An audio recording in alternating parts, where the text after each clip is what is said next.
Welcome back to the Awesome Agents podcast. I'm Alex Rivera, and today we're digging into a model review that I think is going to surprise some people. GLM-5.2 from ZII. I've been watching this one closely since it dropped on June 13th. So let's start with the basics. Most of our listeners probably haven't heard of ZII. Who are they? ZII is a Chinese AI lab, formerly known as Zhishipu AI. The GLM series is their flagship line.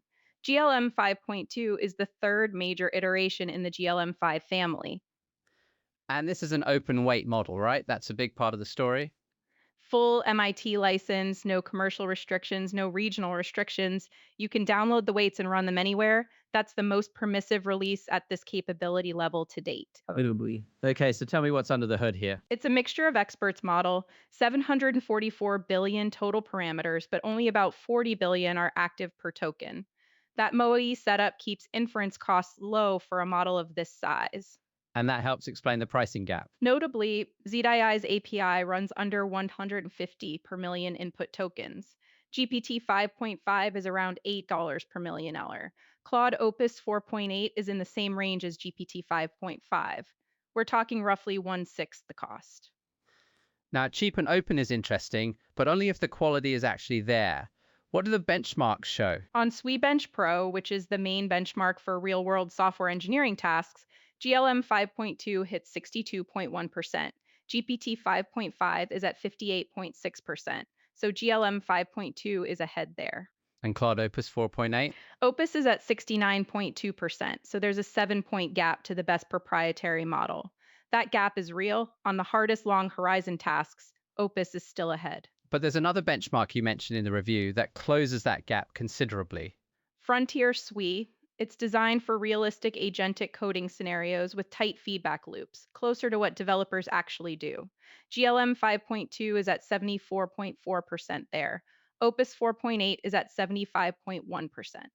Less than 1 percentage point apart. At 1/6 the cost. For most developers doing real agentic coding work, that's a very compelling number. Let's talk about the context window, because 1 million tokens is a serious claim. It's up from 200K in the previous GLM 5.1, and they built new architecture to make it practical rather than just a spec sheet number. What's the architecture change called? Index share. In standard sparse attention, you run a full indexer computation on every transformer layer. At 1 million tokens, that's very expensive. GLM 5.2 runs it once every 4 layers and reuses the result across the other 3. So the math works out to 2.9 times fewer FLOPs at full 1 million token context length. ZII documented a 35-hour autonomous coding run with over 1,100 tool calls. That simply wasn't possible with the old 200K limit. I have to ask about the timing of this release because it's hard to ignore. It dropped one day after the U.S. Commerce Department suspended international access to Claude Fable 5. ZII's founder, Jie Tang, opened the launch post with a comment that restricting certain frontier models is, quote, deeply regrettable. And the hardware choices pointed too.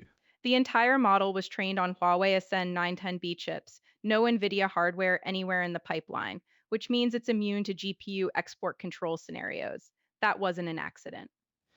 There was a security benchmark result in the review that I honestly didn't expect. The SEMGREP result.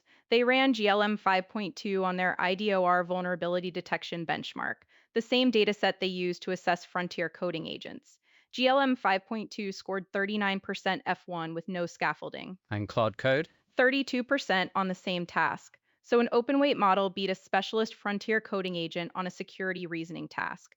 At GLM 5.2 pricing, that comes out to about 17 cents per vulnerability found. Who should be careful about just jumping in? Enterprises with data residency requirements. If you're using ZII's hosted API, that traffic routes through Chinese infrastructure. Self-hosting solves it, but the full model at FP8 precision needs 8 H200 GPUs. That's not a small hardware bill. No, it's a real capital investment, though there are 20 plus third-party providers running it now if you need it self-hosted without building the infrastructure yourself. So what's the verdict on GLM 5.2? If you need frontier coding performance, want an open license, and don't want to depend on US cloud infrastructure, this is the model right now.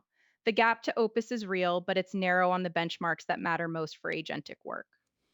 And the broader implication for the field. The US export restrictions created a vacuum, and this model appeared within 24 hours. That's the dynamic people should be paying attention to.